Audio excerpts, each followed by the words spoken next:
Good afternoon. It's the Too Much Dip podcast. I'm David.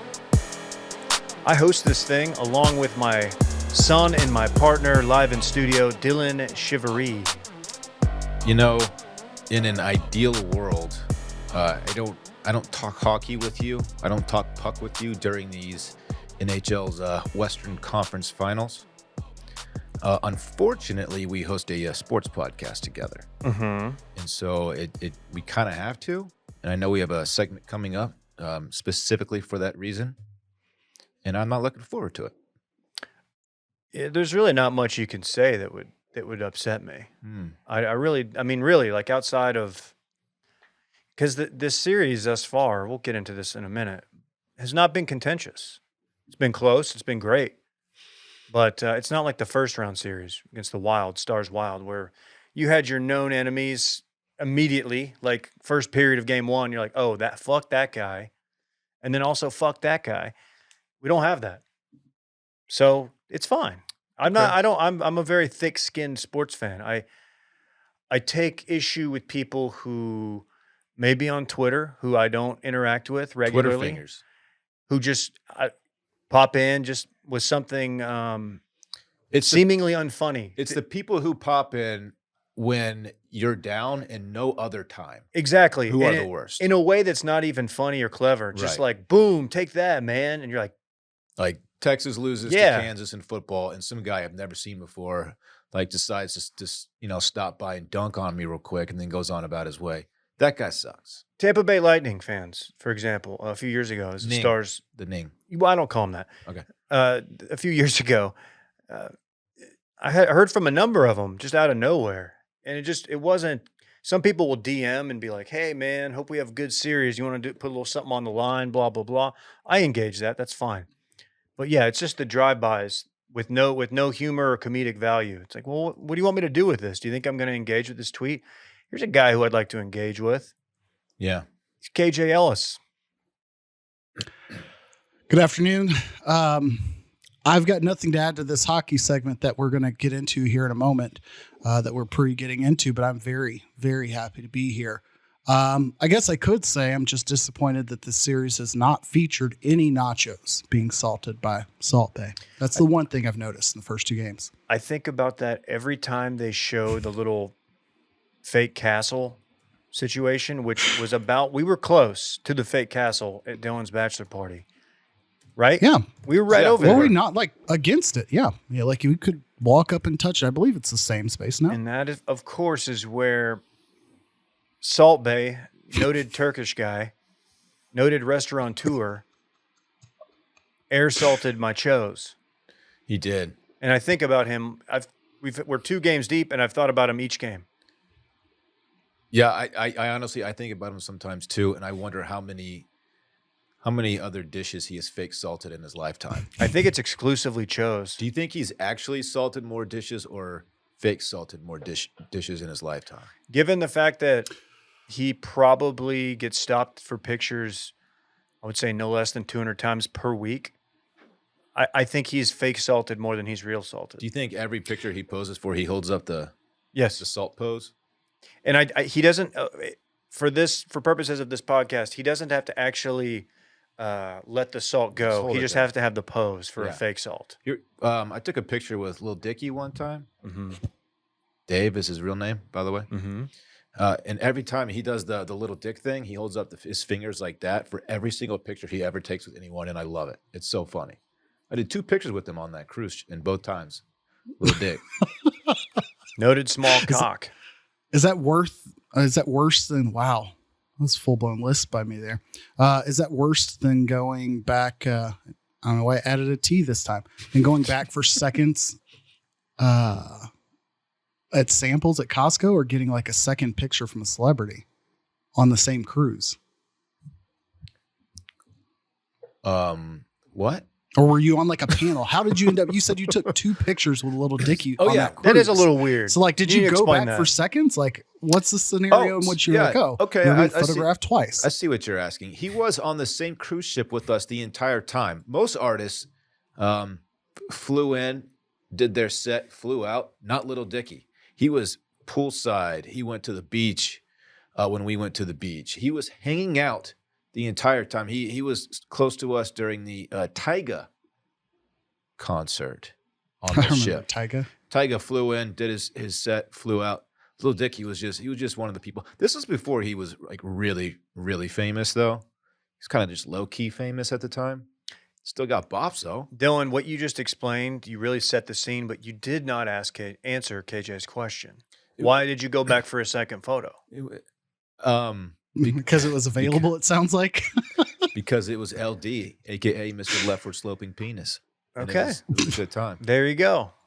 Yeah. So yeah, I guess that does compare to going back and getting seconds at Costco at the sample table. Sure. Yeah. This guy's never been to Costco or something. I don't know. No, It just doesn't get it. the best place to get samples from is at the mall, food court mall, from the Chinese place. Mm-hmm. Walk by. I still have toothpicks in my pocket. Every pair of pants. Just extra toothpicks. Is that right? No. Just a lot of teriyaki chicken. Bourbon chicken 12 ways. Oh boy.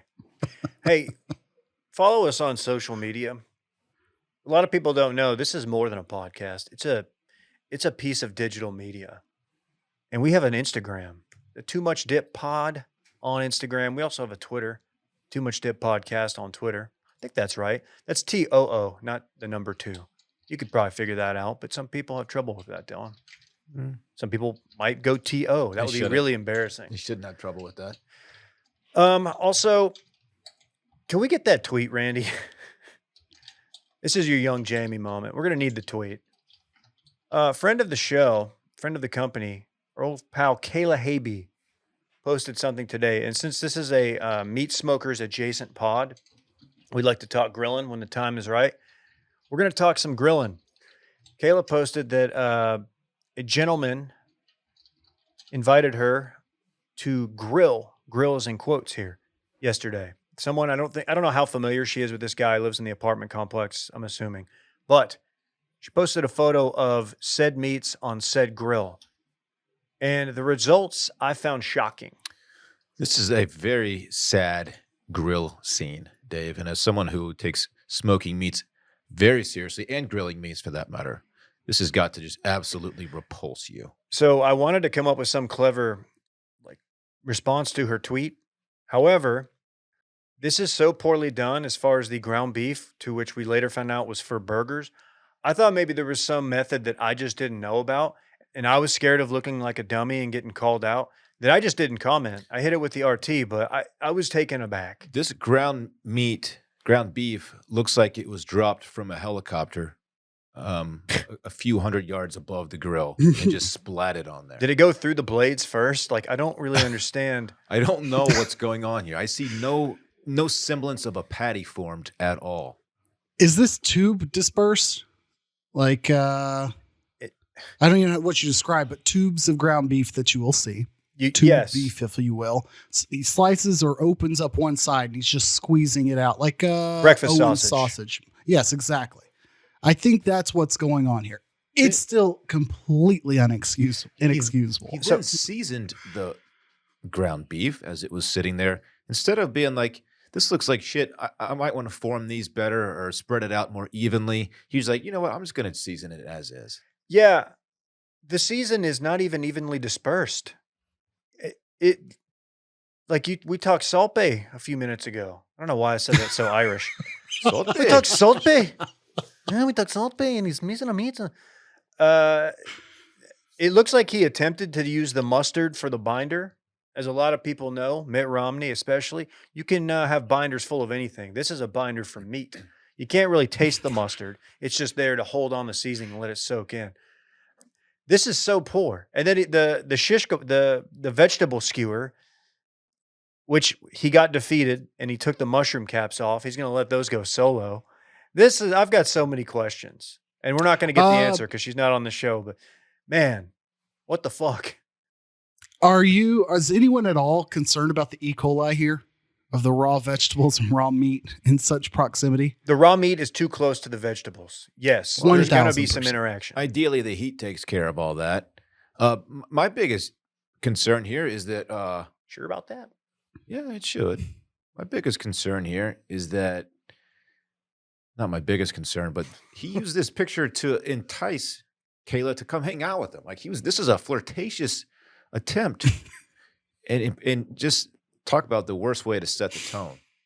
Boy, the mushrooms really are sad. Her tweet really, really nailed it. It's just a sad mushroom, Dylan. I want to know if she hung out with this young man though. Yeah, I thought about inquiring. We should just have her on just to talk about this. Yeah, I had hopes that this would go viral in grilling Twitter. If this gets posted on Reddit, this absolutely goes off. I just there's just so much. I don't know what's going on with the bracelets. I don't know what's going on with we know this is an apartment grill, so I'm not going to judge the quality of the grill or the extent of the cleanliness of it. We know that those times can be tough. But geez, Pete, let's just say that there's a Wisconsin in me. That's my dad. Let's just food aside. This is the worst angled, framed, cropped, and lit photo that you could possibly ever try to use as a hey, you up photo. And as somebody who has tried and to moderate to absolutely no success, you tried to use the apartment grill pool picture invite. This just ain't it, man. This just ain't it. Yeah, and we find out in a follow-up tweet that he was making burgers. So we should just note for the listeners who are we're painting a very, very nice photo for them, nice picture in their head. There is no way anything remotely close to a patty formed on this. Like KJ said, it is a squeezed. He just squeezed the ground beef and then threw some mustard and salt and pepper on him. You failed, sir. Into the Slipknot logo. There's not even a understandable disbursement. Straight across the grill. Oh man. I don't know. Slipknot said it best. F it all, F this world. F everything that you stand for. People are sick. People are saying. Shame. I bet this guy wasn't rocking Academy, ROW, Academy Row. No chance. No, he didn't have the swag to pull that off. We were last week when we did a live stream. Yeah. We were both rocking it. I'm rocking the shoes right now. You got the shoes on right now. Producer Dave. Randy's rocking the shoes. Can't take them off. You got to step up your fit, your meat smoking fit, your apartment grill fit, whatever fit. Step it up. For getting in the zone or just out for the day. Row is a collection of on-trend closet staples made for whatever you're up for. It won't weigh you down with loud neons, oversized logos, or impractical fabrics. No. Row includes a classic color palette and inclusive tailored fits that will always be on trend. Dylan and I happened to be wearing the same shirt last Thursday. I'm not saying he stole my look. He's not saying I stole his look, but he could if he wanted to, and I could do the same. Their clothes are very comfortable. The shoes included, by the way. Clothes are very comfortable. They fit just right. They're not too nipply like a lot of... I was worried about the nip. Not a lot of competing athletic shirts are. You're a nipply guy. I'm a nipply guy. I was looking at the two of us, and the nips were perfectly contained, which is, you'll love to see it when you see that kind of athleisure wear. I was rocking the Atom shorts. You seen those? As was I, David. Very comfortable. They are. Very breathable. Yeah. Durable. Yeah. I've worn them to the gym. So now I've done home, gym, your backyard to grow. Well, catch me in the gym this week wearing Academy's right-of-way clothing. We'll be looking out for it, man. Hidden pockets. They got extra storage without the distraction. Man, phenomenal. If you're looking for reliable staples at an accessible price point, then shop Row. That's ROW. Sold exclusively at Academy Sports and Outdoors. Visit academy.com/row or a location near you to shop today.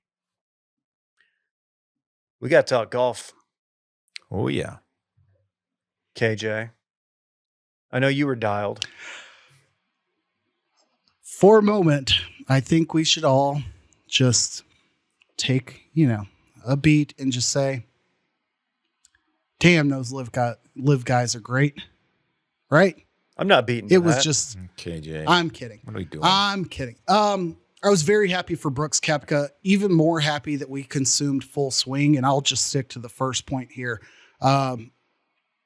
Because without seeing although it be very staged, very framed, very made for TV, the conversation he had with his mom regarding Scotty Scheffler and like what's going through his mind, I don't know that I would have enjoyed Brooks's Masters experience and then winning this to the level that I did.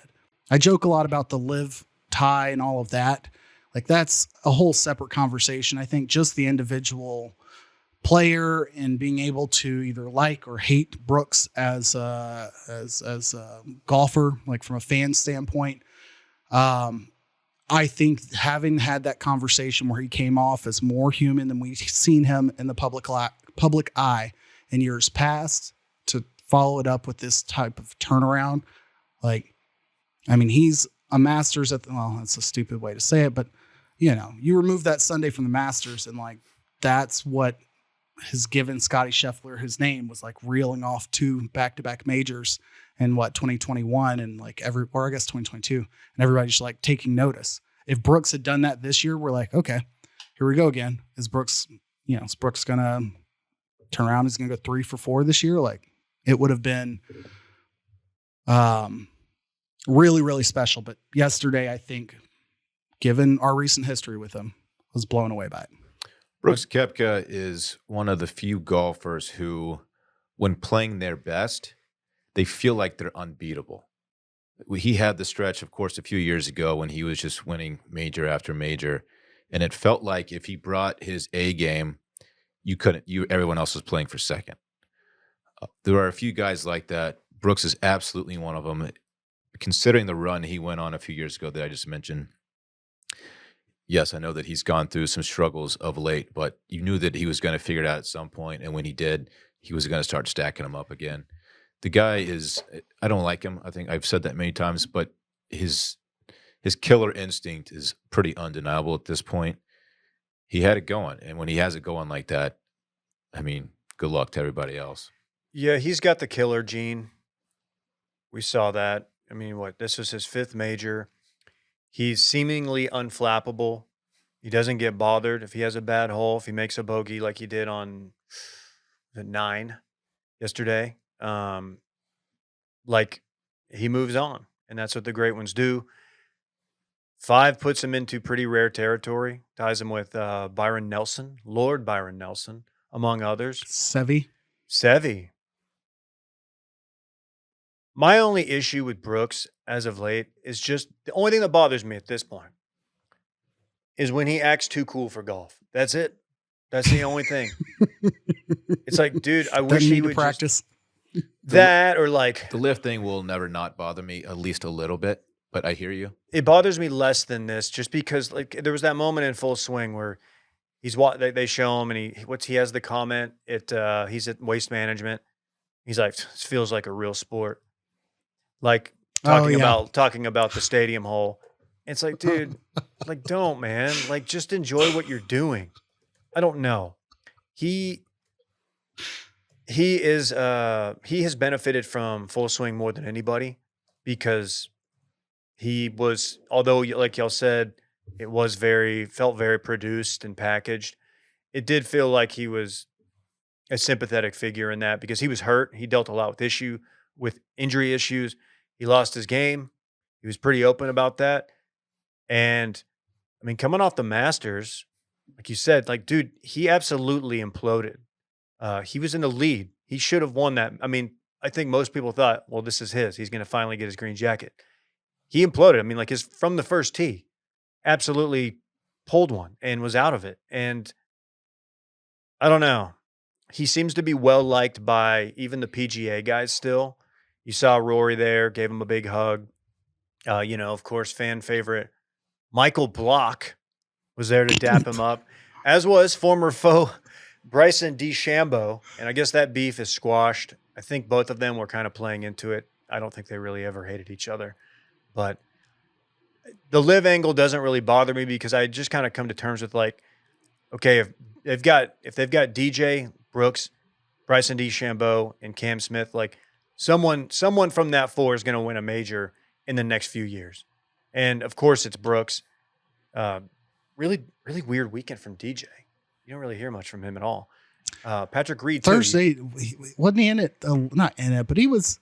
I don't remember specifically, but I thought he was somewhat relevant Thursday. But again, I don't remember hearing his name after that. Yeah, a lot of people were relevant Thursday. I know. I realize. No, I'm sorry. I wasn't trying to make you look silly.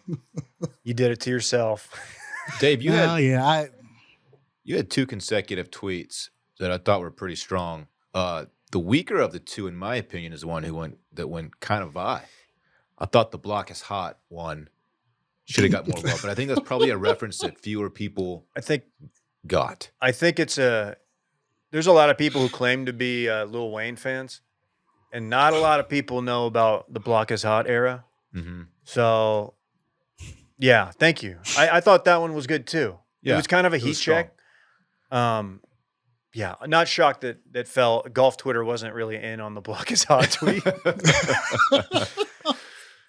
Can I do a quick mea culpa and ask you gentlemen to educate the ignorant minority audience, including myself here?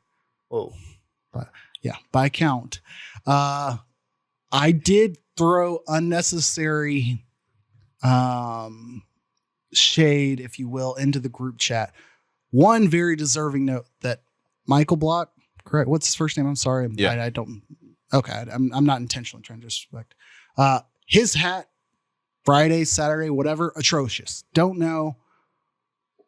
Again, if It's I a bad find hat, out it's KJ. like renal cancer awareness week or something, like it's just a terrible hat. It wasn't a It renal made me think cancer hat. It made me think like Raw is war the whole time I was looking at it. I just could not stop thinking about wrestling. No, I think the idea is that he was going to raw dog the course. So aside from the hat, sucks. nothing that I said or like my hope for him to be Kinbone is deserved. I hope his check's all clear. Now, sell me on the like, not importance, but how special was his weekend? Extremely. Finished top 15. Finished 15th. At Oak Hill, too. Yeah. At Oak Hill. Legendary. So he's a club pro. I think he gets paid like $125 per like golf lesson. Got it. To put that in perspective, I don't know. Do you know how he got into this tournament, Dave? So yeah, a few club pros play in this every year because obviously the PGA is put on by the PGA of America, right? Mm-hmm. So he qualified to play in it. He's played in it before, and of course he makes the cut. He's kind of becomes a subplot to all of this.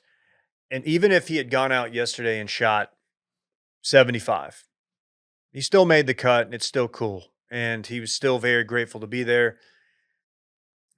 Instead, he gets paired up with Rory, which probably a really good guy to get paired up with because Rory is at a point in his career that he like understands that like this is kind of a big moment and this will be a story. So he's going to help the guy along the way. I was going to say he appreciates the moment probably much better than a lot of other golfers would. The fact that he aced 15, Mm-hmm. I couldn't believe it. I had honestly I didn't see it live when they showed it because I was watching hockey on my phone or on my laptop and I had it on my phone. And I saw the shot and I saw the ball disappear. And I was like, I didn't know it went in because I didn't have sound on. That was insane. Like you said, even if he had fired an 82 yesterday and just fell completely out of, That's a cool story. It's still like a really cool story. He's still a name you're going to know. He still cashes a pretty big check. But to shoot, was he 1 over or even? It was even, I think, wasn't he, yesterday? Mm-hmm. Maybe 1 over. But to ace in front of Rory and get like the Rory hug, and then to get up and down on 18 and to save par, which should not have happened. That was an incredible par save. The whole thing was just like goosebumps, fairy tale kind of stuff. And now he's got an exemption to the Colonial. He'll be playing. He's playing Colonial this week. So yeah, what really capped it off was so he had to make that putt. If he missed that putt, he would no longer be eligible for next year. He's going to play Valhalla next year's PGA. So he's eligible for that. Had he missed that putt, he would not have been. That's not to say he couldn't have somehow made it back. But that was a huge putt. And dude, he made a lot of big putts. Like He was from 10 feet watching him Saturday. That dude's got some game. And shout out to him for knowing. Somebody probably told him, like, dude, you can't go out there on Sunday with the raw hat. You got to just put on like a generic tailor-made hat. And he did, to his credit. Mm-hmm. And he did the always somewhat dicey, could get real awkward walk and talk interview with the booth in the AirPods. And I thought that guy's very, very, that guy can handle it. That guy kind of leaned into it a little bit. And I was like, okay. He handled the interviews and all the publicity extremely well in a very like everyman kind of way. Mm-hmm. You know, he wasn't super polished, but he didn't need to be. He was just like, he seemed like a guy who was playing out of his mind on the biggest stage he'd ever have a chance to play on. And he crushed every part of it along the way. He called Trevor Immelman Trev, which I was like, okay, we're doing that. He's got a son named Dylan too, which is so sick. Is that right? Yeah. They had a little interview afterward and they showed a video of his son who was at their home club and he was just like panning the room, like showing everyone getting excited about it. And so they talked about his son a bit and it made him tear up. Great story. Yeah, he teared up a number of times. Which the humility was clear. I'll add again from somebody who I would say I'm kind of atypical in the sense like I watch a lot of stuff on mute for various reasons. Mostly like with stuff like this, where if it's on the TV, the kids are playing, doing whatever else around the house, closed captions are up. So I was not getting full context of all the backstories a lot of times. And then whenever he kept popping up again with the Raw as War hat, I start, going and doing a little bit of research. And then I caught the clip where they showed the restaurant. And I guess it was when they said, do you know who set that up or who organized it? And I guess his son was the one who orchestrated like all of the close friends and club members, like watching him live. And watch parties can be quite dicey. I don't know, see Dallas Stars bringing people to AAC yesterday. Like the payoff could potentially be low, but to have moments like that occur, I did eventually, it's like, okay, this is clearly something special. I need to, do some research. Clearly he kept safety in the back of his mind and stayed humble. So I appreciate that of him. Yeah. Someone who is a little bit more cynical might say that this actually didn't happen. In fact, this was just CGI done by the PGA to take the story away from Brooks and a Live Tour player winning. But there were witnesses on the ground, including our own big game Brett Merriman, who did see this happen. They did see him, and he was a real person. But this did really work out well. If you wanted to distract from Brooks winning his 5th major, this was probably the best way to do it. Agreed. Shout out Blockman. Shout out Hove. Yeah. Shout out Victor Hovland.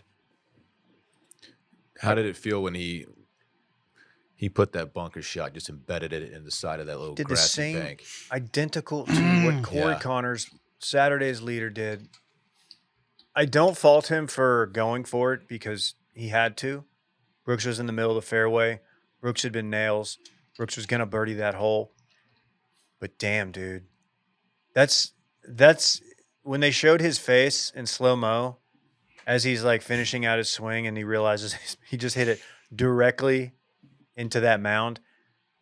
I fell for him, man. He's got nothing to hang his head about. Birdied 18 to finish tied for 2nd, his best finish in a major. I love the guy. I was pulling for him. I came to grips with the fact that he wasn't going to win when Brooks birdied the first 3 of the first 4 holes, which is insane. But I'm just happy for my guy. I'm hoping it's gonna turn around for him one of these days, and he's gonna steal one. The thing that's always held Hovland back, I guess, if you listen to people, is his chipping, just short game, and he held his own. What did him in, like you said, was on 16. He was only 1 shot back, but he had to do it to him, and he did, and it did not end well. But that's okay, man. Number 1 in our hearts. He'll be back, Dave. He'll be back. He's got too much game. Any other highlights or lowlights? Scheffler T2. I don't know ahead. much of a highlight there, but Yeah, he had a great Good Sunday. to see him do well. He had a great Sunday. He posted seven under. He was right there. I was hoping for a Brooks collapse and a three-way Scotty Hove. Yeah, same. Brooks playoff. Have you seen anyone's performance feel so up and down all over the map and then post a respectable but like kind of average score, like not average, I guess, respectable score like Bryson's? Like obviously I was on BDC from the, Thursday's live stream onward. Ground floor and BDC Saturday, guy. Ground floor BDC guy. Friday and Saturday, it was just one of those things where like, okay, I'm not going to get too invested in this. Not really going to, go shoot anything online or really call anything because it just seemed so haphazard. I think maybe Saturday, was he paired with Brooks Saturday? Yes. I don't know if that was rain or what, but they showed his shot. I don't know the hole. And in typical Bryson fashion, he completely takes the I don't. You can use words to describe this. I don't know. Sure. I'd love to use some the words. approach he took off the tee was like over the trees, completely like any other person taking this attempt like would be stupid to try it. Mm-hmm. Brooks played it safe, down the straight, laid in the fairway, and fortunately somehow they both, parred that hole. And so it's just like, all right, on to the next one. Like everything seemed to be such a grind and an effort for Bryson. But at the end of it, he did not seem like he had lost his shit like he has in the past. So I'm glad to see that Brooks is back. I'm interested to see if this is kind of the beginning of like Bryson also being more relevant in the next few majors. I miss Bryson from a content perspective. I hate that he's not on tour week in, week out.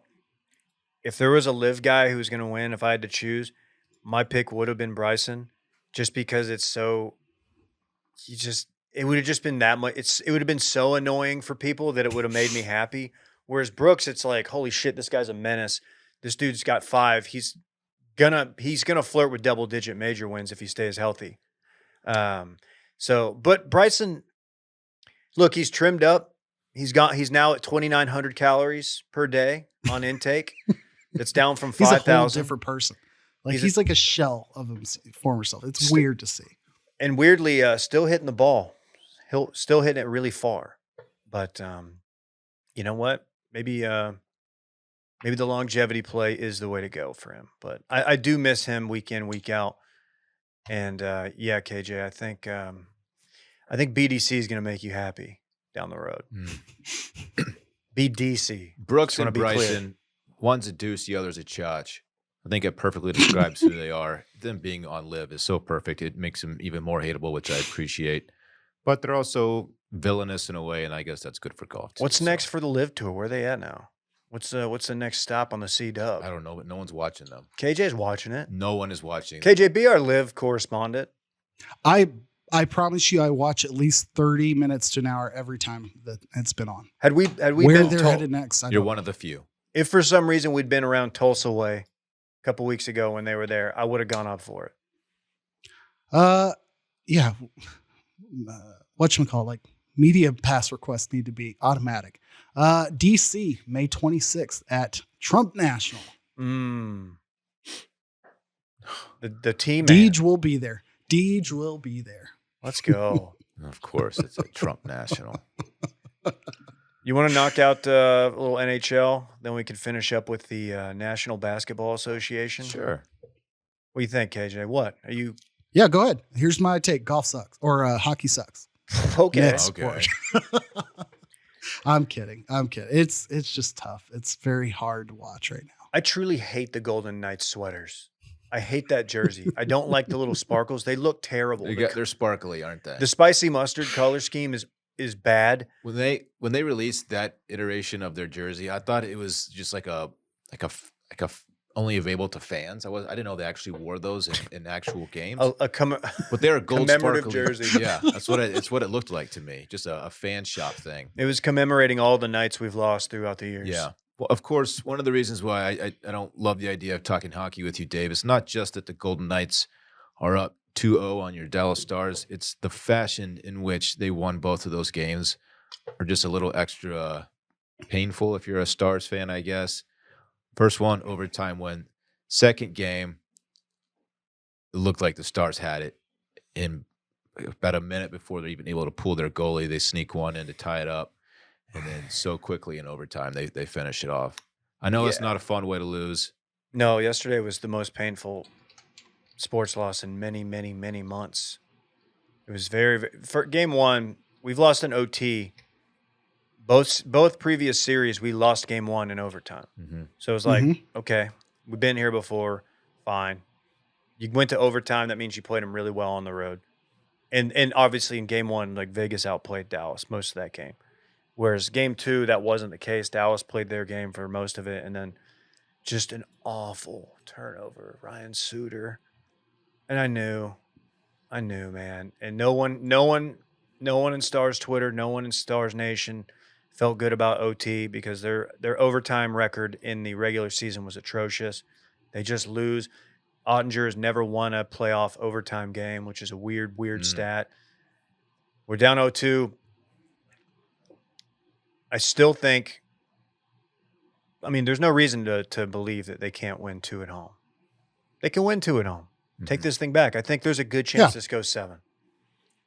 Yeah, that you mentioned I think it was the game-tying goal, the turnover one where Eichel gets it on the boards and just kind of like no look, just flips it back in the crease, right in front of the goal. That's what you call that? Mm-hmm.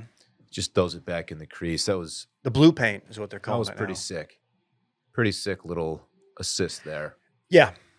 Can we? I'm having fun watching. I will defreeze it when the OT, when I saw the light go off in OT and the ref point.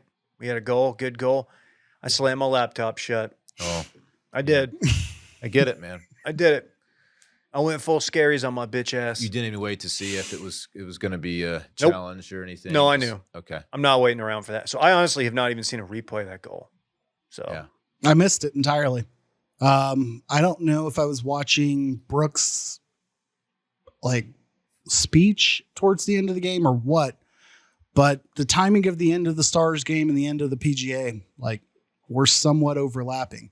I came back in from smoking some meats outside, thought the game was over, and they were interviewing Ryan Suter, and it was just between intermission. And I was like, crap. Okay, come back, finish this out.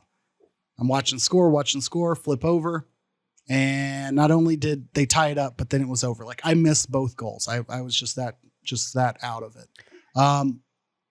Can we apologize to anybody who spent, 6 hours of their life rooting for the Carolina Hurricanes Thursday night, or I think it was Thursday or Friday night, in a 4 overtime game? I tried my damnedest for the Stars first overtime, and that wasn't that late. But 1 a.m. Central, I think it was, maybe 2 a.m. Eastern, whatever the hell. No, 4 overtimes is too much. They got to fix that. That's terrible. that was a Thursday night game, I believe. Thursday night game, yeah. Yeah. 4 is pretty crazy. And man, what an investment to lose that too. You stay up, you got to be at work in 5 hours. Next thing you know, it's done. You're down 0-1 at home. That's just hell. That's just hell. And now they're down 0-2. Panthers are they're that team, man. They're that team. And that's all I have to say about the Panthers. That's pretty much all I can give you. Got game 3 tomorrow night, Dave. Yeah. And the Big D. If somebody wants to pay for my room and board and give me a really, really good lower bowl ticket, I will come up to the game and I'll go with you. So any season ticket holders out there, I'll be up there and I'll be ready to rock. I'll be loud. It'll be fun. I think they're going to look. I really think they're going to come back, tie it up. We're going to go back to Golden State. We're going to go back to Vegas, go down 3-2. Then we're going to take it back to Dallas. We're taking this fucker to 7 is what I'm telling you. I'm hoping. If they somehow get swept or gentleman's sweep, I will be very, very, very upset because I'm emotionally invested more so than I have been with the Dallas sports team in a long time, because even last year after the Mavs went to the conference finals, when I saw they were going up against Golden State, I never actually thought they could win it all. I was like, Golden State just matches up poorly with them.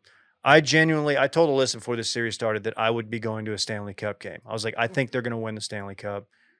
It's setting up too good for them. They've got the best all-around team, I think. And now it hurts. It hurts. Luckily, I didn't make any of those bold proclamations on my podcast or on my Twitter or anywhere like that. But fuck, man, that sucks. That really sucked yesterday. And the golf at that point was already over. It was like Brooks was just, all he had to do was not triple. Like, it's just done. You're just got nothing. Just dead inside. Guess I'll go talk to my son or whatever. What do people do? The fuck? Go hang out with my family. Gosh. Man, where would I be? Where would we be as a show, as a society, without our good friends at Rocket Money? Oh, yeah. You know how much your subscriptions really cost? Most Americans think they spend around $80 a month on subscriptions, but the actual total is closer to $200. If you don't know exactly how much you're spending every month, you need Rocket Money. I found this out the hard way. There's so many options for streaming podcasts, for streaming shows, a lot of subscription services. I signed up for a podcast platform a couple years ago just to listen to one show, one season of one show. And I think I paid $5 a month for like the next 12 months until I got Rocket Money. And they're like, hey, you still got this thing right here, right? They will find hidden money that's just being taken from you for pretty much anyone out there. We've all subscribed to something we've either forgotten about and stopped using. Maybe we started a free trial and just didn't cancel it in time. Something like that just kind of slips by you, Rocket Money will catch it. $16 a month for a game service in which I used to utilize to play with you gentlemen every single month, $16, until Rocket Money pointed out, hey, you're not getting embarrassed by teens online anymore. Why are you paying for this? It's a personal finance app that finds and cancels your unwanted subscriptions, monitors your spending, and helps you lower your bills all in one place. Over 80% of people have subscriptions they forgot about, and chances are you're one of them. Like that Stars app, Stars with a Z, just to watch one show, or that free gaming trial that you never actually used, KJ. Rocket Money will quickly and easily find your subscriptions. And if you don't want to pay for it anymore, just hit cancel and it cancels it for you. It's that easy. Stop throwing your money away. Cancel unwanted subscriptions and manage your expenses the easy way by going to rocketmoney.com/bang. That's rocketmoney.com/bang. Ooh, Jimmy Butler. Fucking dog. The dog is the dogs. Just love. Look, if you can get me hyped up for a Heat team, you're doing something right. That guy is a certified killer. He's up there with the Kepkas of the world, and I love it. I was thinking that this would have been a fun series. Like, oh, dude, Celtics Heat. This will be 7 games. Celtics probably get it because they're like a better team all around. I think very few people were giving Miami a chance in this series, honestly. No, not at all. And here we are. It's 3-0. Both series are 3-0. This is pretty insane. I don't know if it's ever happened where both conference finals have been swept. Has anybody seen that stat? I have not seen that stat. But one thing I didn't realize is this is also a repeat from last year. And last year, there was without question like a reason the Celtics were going to be in the finals. The rosters aren't that much different. Now, there is a coach change on one side. Certain coach from the Celtics who got himself into some trouble and was suspended all year before giving Joe Mazzulla the job. But the Heat aren't that much different from what they rolled out last year. So a lot of questions on how you go from 4-2 to 3-0. Dude, back-to-back years. Not only are they not that different, they're actually arguably worse as Tyler Hero's on the bench. He's hurt. Correct. So, great point. Yeah. I did have that rundown from what the Heat's season looked like on a timeline standpoint. Christmas break, Miami's 16-17, 9th in the East. All-Star break, 32-27, 7th in the East. They were 7th, or they were in the play-in tournament against the Hawks for the 7-8 spot, lost to the Hawks. So then they had to go on and play whomever in the 9-10 game and won that game. Like they were one loss away from not being in the playoffs at that point. Yeah. And then Tyler Hero, who at the time when he got hurt was their best 3-point shooter, third leading scorer, out against the Bucks, and they beat the Bucks, the defending championship Bucks, like swept them. Or not. Wait, did they sweep them? It might be 4-1, but whatever. Beat the hell out of Bucks the Bucks. won I think they it. beat Bucks them 4-1. didn't win it last year, but noted.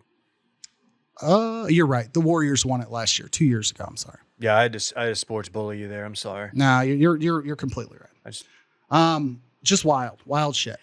Joe Mazzulla's quote after the game, like basically saying I didn't have these players ready to play.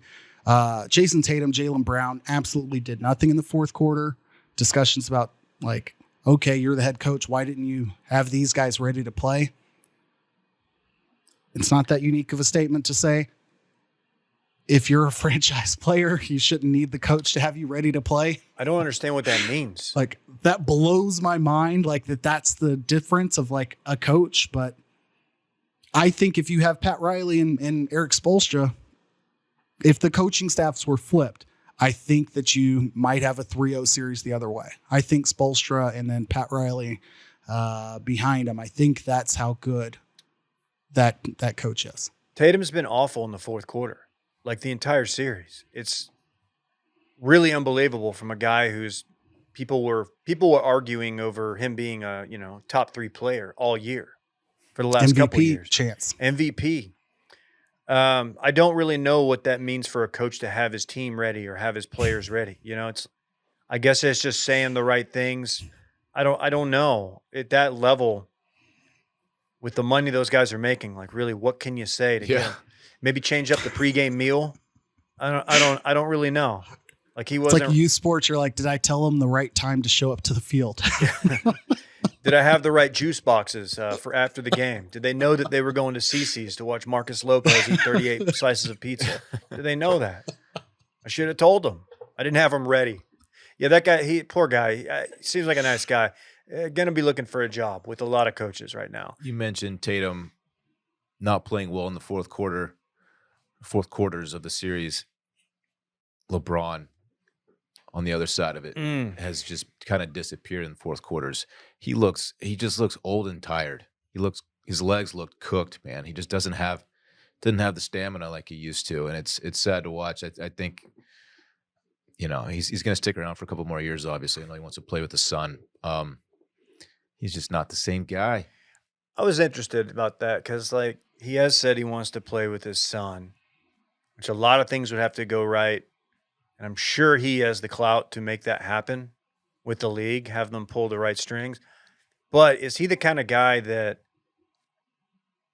is cool being out there and clearly washed, as opposed to like someone who, like Tiger Woods, for example? He doesn't want to be out there unless he feels like he has a chance at winning.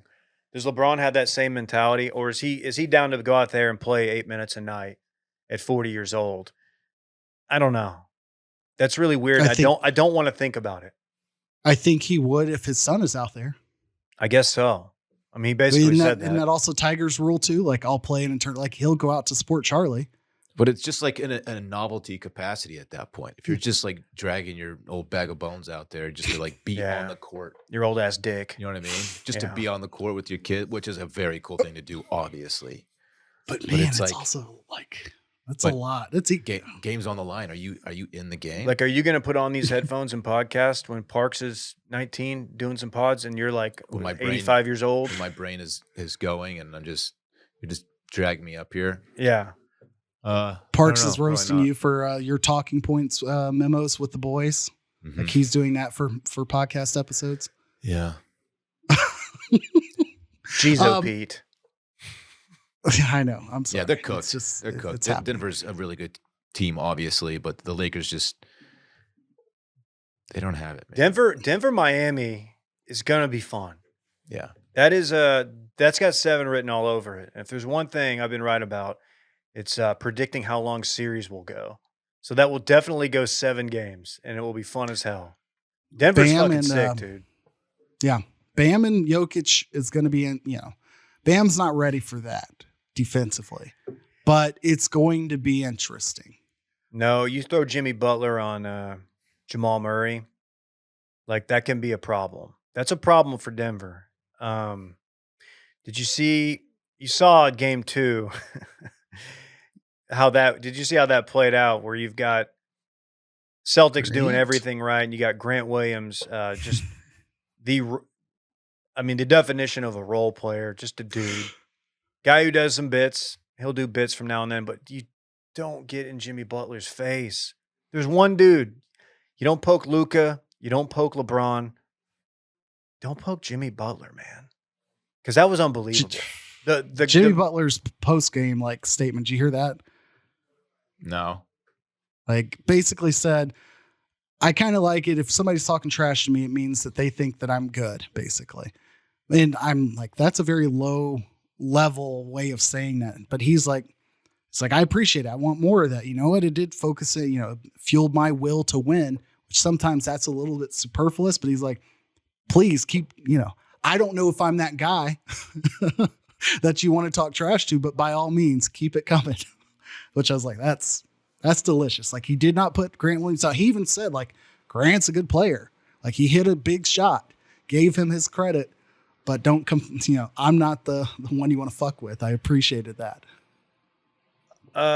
We're not that far removed from Jimmy Butler being on a 76ers team with Joel Embiid. That's pretty insane. That's pretty insane that didn't work. He didn't have that ring, right? Butler? No. He deserves one, man. I love that guy. Yeah, he does. Was that the oh my gosh, the Toronto Raptors Game 7 as set time is expiring and Kawhi from the corner, front rim or side rim? Yeah, side rim, and Embiid falls on him. I think Butler was on that team. Either way, that's when I think Sixers and missed opportunities, that still burns thinking about that moment for them. Yeah, that's pretty wild. Anything else? NBA?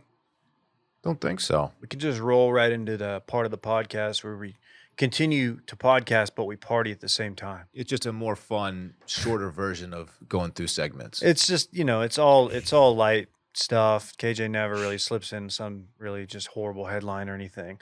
What's sports party? Which, good reminder, Hall of Fame running back Jim Brown left the earth last week. Some people rushed to remind everyone that he wasn't always a great guy, but he was a very good Cleveland Brown. Some people, a lot. Do you want to call them out? Do you take issue with that? No, not at all. I'm giving you the platform. Not at all. Jim Brown had a, no pun intended, good run of about 3 or 4 years and likely a lifetime of stories that I'm not aware of Dom Vi instance, girlfriend's wife at the time. Some pretty gruesome. Right after his career ended, which is, not something you want to see at any point in time. And at that point, he was kind of etched into black culture as a cultural icon, a big part of civil rights movement to a certain extent from a media standpoint in movies at the time. Jim Brown was the epitome of big stars in black culture. So it's difficult to see the news. Also important to remember the other side of things, which, having seen this happen in the past, I still remember that people are visibly near tears in a college football locker room when Michael Jackson's death was announced. And, there were other articles to write about his death too. So anyways, Jim Brown, we'll see ya. I was in my parents' pool when I found out MJ died, listening to The Ticket in Dallas. So it just doesn't have anything to do with Jim Brown, but that is where I was when I found out Michael Jackson had passed away. Dylan. I don't have memories of finding that one out. Okay. I got to say about Jim Brown, the bad stuff, there was way more of it than I thought. I really didn't know the extent of it. Probably because I wasn't around in the 50s, 60s, or 70s. But, yeah, tough. It's a tough thing, pal. Francis Ngannou. Go ahead. We talked briefly about this Friday, and so I was like, did we do this last week? But no, you and I damn near had a mini segment. How big of a story is this for UFC for fighting that Francis Ngannou signed with the PFL and not going back to the UFC for foreseeable future? It's a big deal, but I guess I don't know what the numbers are. He's doing it. He's getting the bag. Francis Ngannou, I don't think a lot of people realize, or casual MMA fans realize, that he's on the wrong side of 30. Doesn't have. I mean, a guy like that who relies on power, he'll be okay. But like, he's not like in his 20s. He doesn't have like a 10-year career ahead of him. So he's finally getting the bag. Him and Dana White going back and forth on whose fault it was. His contract ended. UFC didn't offer him the bag, and he's gone. Pro Fighting League, they're going to let him do a boxing match, which I guess might happen. I mean, Tyson Fury's name gets thrown out there, which he will absolutely get demolished by Tyson Fury. I'm happy. I'm happy he got paid. And there's been a number of stars from the UFC who have gone to different leagues. ONE FC, that's where Mighty Mouse went and has had some success, and they're getting paid quite a bit over there. Pro Fighting League, I don't know any of the other fighters in it. I assume that his career now will be us seeing highlights of him knocking some dude we've never heard of out on Twitter. And maybe we'll show it. Maybe we'll talk about it. I don't know. But I would have liked to have seen him eventually fight John Jones in the UFC at heavyweight. But doesn't look like it'll happen. Dylan, your Spurs. My Spurs got the #1 overall pick in the NBA draft. Much anticipated NBA draft lottery. Are we going to see you courtside with your boots on down at the probably not where the Spurs play? That At least for a quarter. Hookup has run dry, unfortunately. I no longer have that kind of access to the Spurs, but I would like to get down there at some point and see Wemby play, who, of course, is the much anticipated new star draftee To be. Thank you. So that's exciting. I to be fair, I am somewhat of a casual Spurs fan. Call me fair weather, even if you want. That's fine. It's fair. You wait till they get a generational talent. Yeah. When they're good, I watch. When they're not good, I don't watch. So I get it. They've been tanking for 2 seasons, so I get why you haven't been watching. kind of a cool story though. He grew up a Tony Parker guy. They're both French. He's got pictures of him as a kid wearing Spurs jerseys. It was kind of a cool full circle deal for him. So it's fun. KJ. Interesting that Wemby, I don't know that he went out of his way. I'm sure he mentions them as an influence as well, but like that the go-to isn't. Oh, also reminds us of, I don't know, Rudy Gobert, which he is also French. What blows my mind is that Victor Wembanyama is 7'4". Rudy Gobert, who's just like freakishly long wingspan and tall and all of those things, 7'1". And Wembanyama at 18. He's a big lad. It's kind of like the Yao Ming Shaq picture, if you've ever seen it, where you're like, holy blows shit. my mind every time. Some people think that he might be too big. A lot of those big-bodied dudes have feet trouble, joint problems. Yao Ming famously. Yao Ming cut his career way short because his feet just couldn't hold up. So hopefully he's not one of those cases. I think from what I understand, he takes his feet very seriously, does like these exercises that are specifically designed for like big-footed people to... I've seen those videos. Yeah. Anyway, hopefully he stays healthy. Any guess on shoe size? Ooh, I'm going to say 48. 20.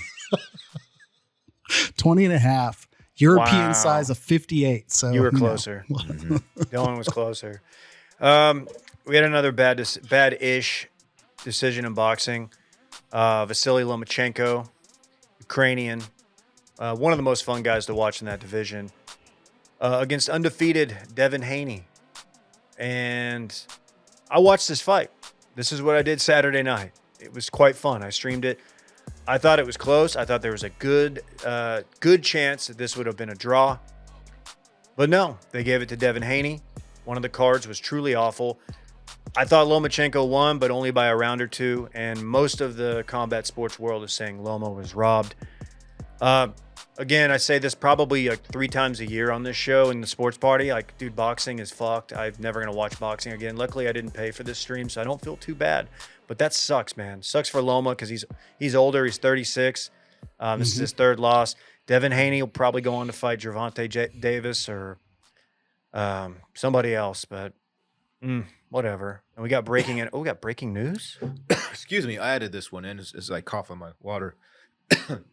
The NFL just announced very recently today that teams can now dress out a third quarterback without it counting against the 53-man roster. So big news for, I don't know, Garrett Gilbert, guys like that. Ben DiNucci. Ben DiNucci is another one. He's in Denver. He might make the team. No, of all people to drag into this, he throws in double G. It was big news, man. People who would otherwise be cut. Yeah. Anyway, you want to run it back? Is it not? I don't have like deep thoughts on this, but like immediately my brain's like, okay, why not just to give them a 54-man roster and require 3 quarterbacks? It's like the safety net quarterback it's kind of an important role, I think. Man. That's what I'm saying. Put them on the roster, make them pay the guy. But if you were given an extra roster spot, you probably wouldn't use it on a quarterback.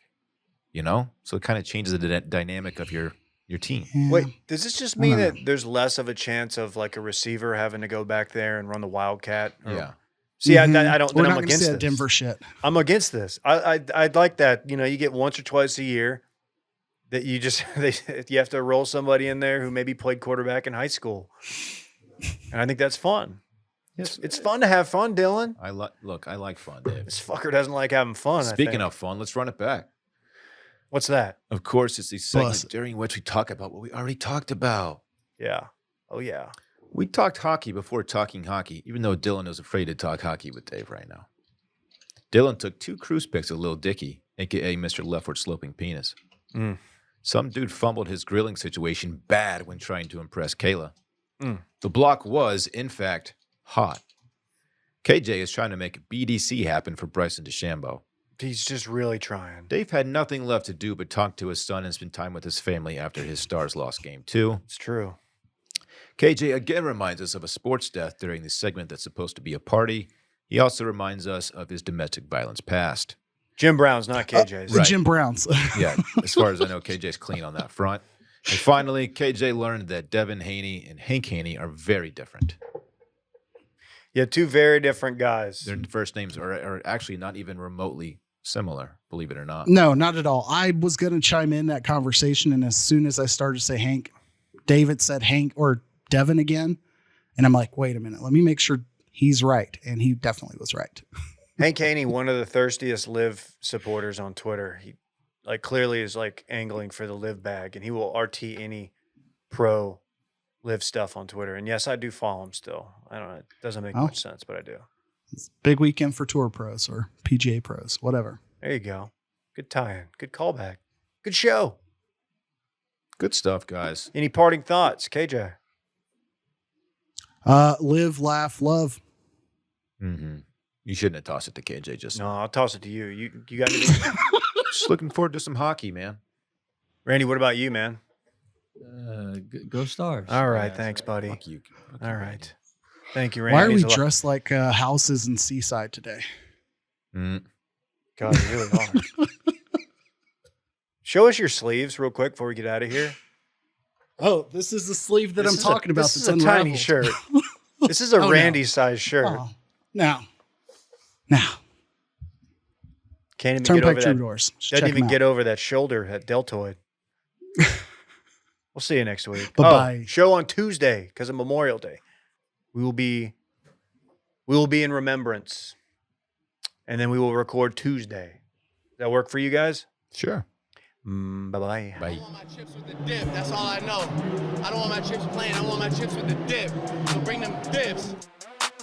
Oh.